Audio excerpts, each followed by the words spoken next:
මේ වීඩියෝ එකෙන් පේන්නේ තමන්ගේ ලොන්ඩ්‍රි රූම් එකේ හැංගිලා ඉන්න මීයෙක්ව අල්ලන්න හදන අම්මා කෙනෙක්ව එයාගේ දුව ටිකක් බයෙන් වගේ රෙකෝඩ් කරන අවස්ථාවක්.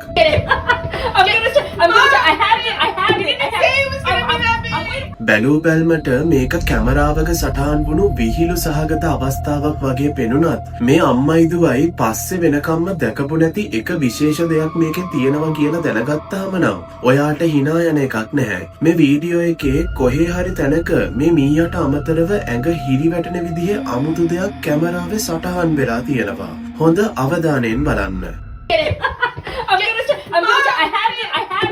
There's this huge freaking rat in our living room. Or not our living room, in our laundry room right now. Oh my gosh.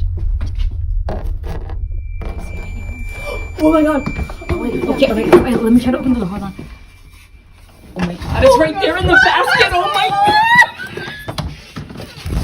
Mom, you gotta get it. Mom, I'm gonna try. I'm gonna try. Oh my goodness. I'm sorry. Get the baby, Mom. මේ දොරේ අනිත් පැත්තේ ලී රාමුවට අල්ලපු දැලට හේතු වෙලා ඉන්න ඔළුවක් වගේ හැඩයක් අපිට පේනවා. ඒක හරියට මේ ලොකු මීයව දැකලා ඒ වෙද්දිත් හොඳටම බය වෙලා හිටපු අම්මයි දුවයි දිහා ළඟ ඉඳගෙන බලාගෙන ඉන්නවා වගේ තමයි පේන්නේ. මේ මීයාගේ සයිස් එක දැකලා එයාලා බය වුණේ නැත්තම් මේ අමුතු හැඩය දැක්කහම නම් අනිවාර්යෙන් මෙයාලා බය වෙන්න ඇති. හැබැයි මේකේ තියෙන ඇඟ හිරි වැටෙනම කතාව තමයි මුලින් එතන එහෙම දෙයක් තිබ්බේ නැති එක. මේක කොහොමද එතනට ආවේ? So this is the hallway that me and my daughter saw the rat go into our cat door in our laundry room. For some reason, I never felt comfortable in here. I felt very... It's not surprising that we caught something in that window. Very odd, and it makes me feel so uncomfortable. මේ අම්මා ඒ කියන්නේ කැටලීනටවත් එයාගේ දරුවටවත් මේක දකින්න ලැබුණේ නැහැ. වගේම මේ මොකක්ද කියලාවත් එයාලට තේරුම් ගන්න බැරි වුණා. හැබැයි මෑතකදී කැටලීනා තවත් වීඩියෝ එකක් ෂෙයා කරලා තිබුණා. ඒකත් මේ වගේම බය හිතෙන එකක් වුණත් සමහර විට ඒකෙන් මේ හිටියේ කවුද කියලා අපිට අදහසක් ගන්න පුළුවන් වෙයි. This is my son Jason. He is autistic and he is playing with his camera, which is in this toy car. This is a toy he used to capture the ghosts. මේ සිදුවීම වෙලා සති කිහිපයකට පස්සේ කැටලීනාගේ පුතා තමන්ගේ සෙල්ලම් car එකේ තියෙන කැමරාවෙන් ගේ ඇතුලේ ඉන්න බල්ලව පන්නන ගමන් ඉද්දී ලොන්ඩ්‍රි රූම් එක ඇතුලෙන් අමුතු දෙයක් රෙකෝඩ් වෙලා තියෙනවා. එයාගේ පුතාගේ කැමරාවේ සටහන් වෙන්නේ මෙන්න මෙහෙම දෙයක්.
බල්ලව දැකපු ගමන් කැටලිනා පුටුවෙන් උඩ ගියත් ඇත්තටම ඇයව බය කරන්නේ ඊට කලින් වුණු සිදුවීමයි. මුලින්ම මේ සෙල්ලම් කාර්යක ලොන්ඩ්‍රි රූම් එකට යද්දී කටහඬක් ඇහෙනවා.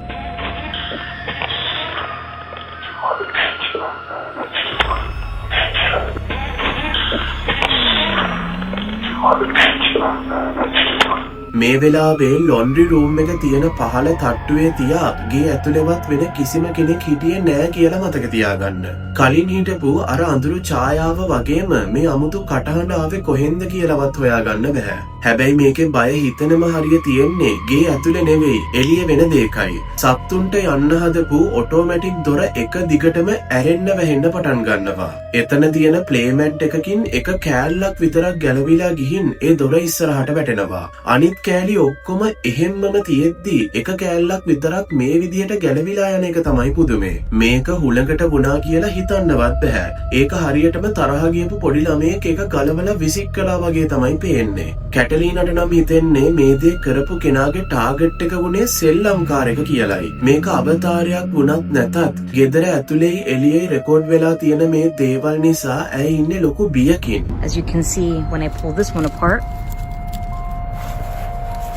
it's very hard. And it just flew up. මීයගේ සිදුවීම අර අඳුරු ඡායාව සහ මේ අලුත්ම සිදුවීමත් එක්ක බලද්දී Tamanගේ ගෙදරට මොකක් හරි අදෘශ්‍යමාන බලවේගයක් ඇවිල්ලා තියෙනවා කියලා හිතන එක වළක්වන්න යාට බෑ. එහෙම දෙයක් තියෙනවා නම් ඒක Taman දන්න අඳුරන කෙනෙක් වෙන්න ඇති කියලා ඇය හිතන්න උත්සාහ කරනවා. I like to think that it was my grandmother because she was always close to me and I always felt like she was around me and protecting me. දැනටත් ඇය ගෙදර වෙන මේ අමුතු දේවල් ගැන අවධානයෙන් ඉන්නේ. හැබැයි මේ මොහොතේ වෙනකම් මේ මුළු සිදුවීමම විසඳ ගන්න බැරි වුණු අභිරහසක්.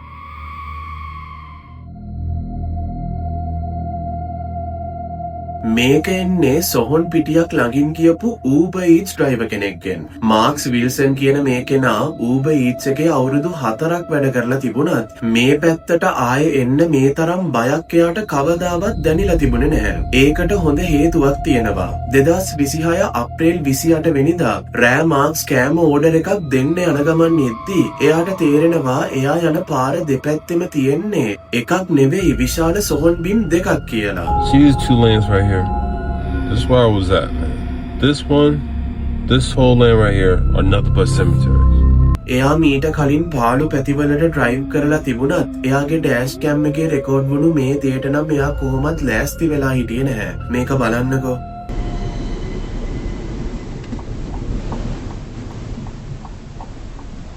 Cemetery.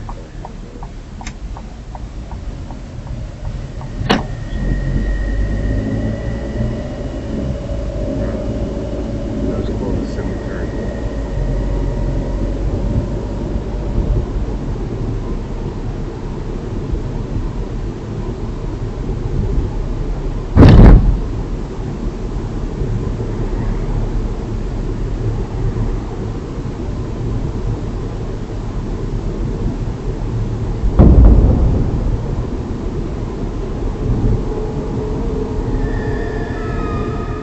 මාක්ස් මේක දැක්කේ නැතත් එළියේ ඉඳන් මොකක්දෝ දෙයක් එකපාරටම කාර් එක ඇතුළට එනවා. මේ වෙලාවේ එයා වීදුරු ඔක්කොම වහලයි තිබුණේ කියලා එයාට හොඳටම විශ්වාසයි. ඒක මේ වීඩියෝ එකේ හොඳටම පේනවා. හැබැයි කොහොම හරි මොකක් වුණත් ඒක කාර් එක ඇතුළට එන්න සමත් වෙනවා. මාක්ස් කිසිම ගැස්සීමක්වත් නැතුව මේ ගැන කිසිම දෙයක් දන්නේ නැතුව ඉන්නවා. එයාට නම් සොහොන් පිටියක මේ වගේ දෙයක් වෙන එක එච්චර පුදුමයට කාරණයක් නෙවෙයි.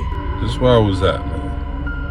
හැබැයි එයා කෑම එක දීලා ඉවර වුණාට පස්සේ වෙන දේ තරම් වෙන කිසිම දෙයක් පුදුම සහගත නැහැ. එයා මේ වීඩියෝ එක ඉන්ටර්නෙට් එකට ෂෙයා කරන්න ප්‍රධානම හේතුව තමයි එයා කෑම එක ඩිලිවරි කරාට පස්සේ වුණු දෙයට මේකේ මොකක් හරි සම්බන්ධයක් තියෙනවා කියලා එයාට හිතෙන එක. ඇඩ්‍රස් එකට ඇවිත් මිනිත්තු කිහිපයකට පස්සේ කාර් එක ඇතුළට යන්න බයෙන් මාක්ස් එළියට වෙලා එහාට මෙහාට ඇවිදිනවා. මේක බලන්න. Doing my usual Uber eating, dropping off some food. I swear, this whole address gotta be set by a cemetery. Right? I see this again. I'm not gonna accept it. So I'll tell you that.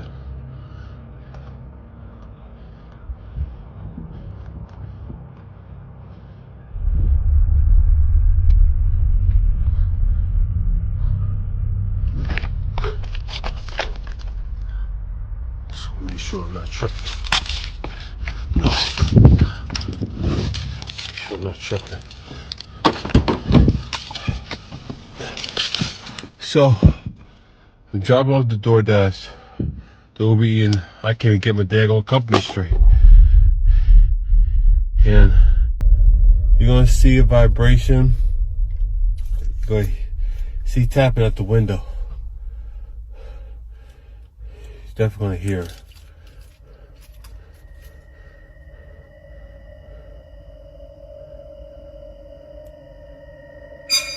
What the?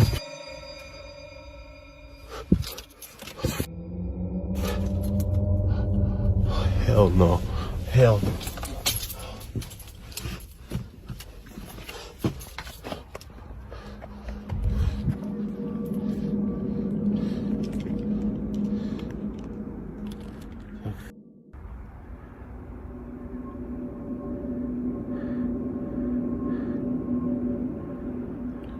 Tripping. No, I'm not tripping.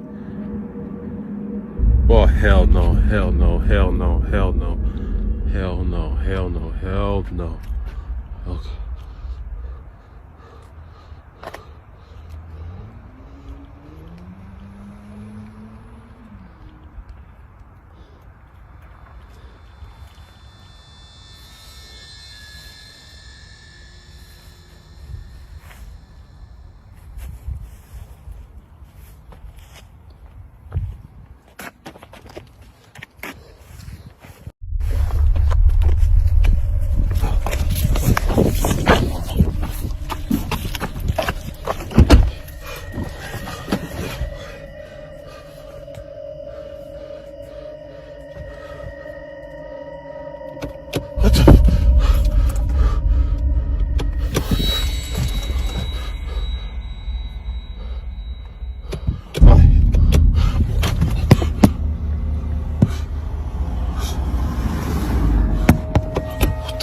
No.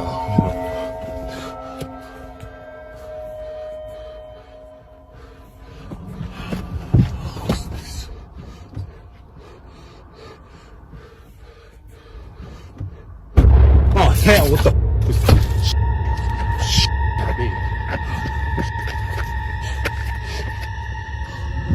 Hell no. Hell no. Nope. No. No. මේ සිදුවීමෙන් Marx කොච්චර බය වුණාද කියනවනම් දැන් එයා සොහොන් පිටි කිට්ටුව තියෙන කිසිම ඕඩර් එකක් බාරගන්නේ නැහැ. සපත්තුවක් පණ ඇවිත් වගේ ඉස්සරහට ඇදිලා එනවා පේනවා. ඊට පස්සේ එකපාරටම පැසෙන්ජර් සයිඩ් එකේ දොරේ හැන්ඩල් එක කවුරු හරි අරින්න හදනවා වගේ ඇදෙනවා. හැබැයි මාක්ස් අපිට පෙන්නන විදියට එළිය කවුරුත්ම නැහැ. ඒත් ඊට පස්සේ හරියට හැන්ඩල් එක අල්ලගත්තා වගේ මොකක් හරි එකකින් ඒ දොර ඇරෙනවා. මේ සිදුවීම වෙන වෙනමම ගත්තත් ගොඩක් බය හිතෙනවා.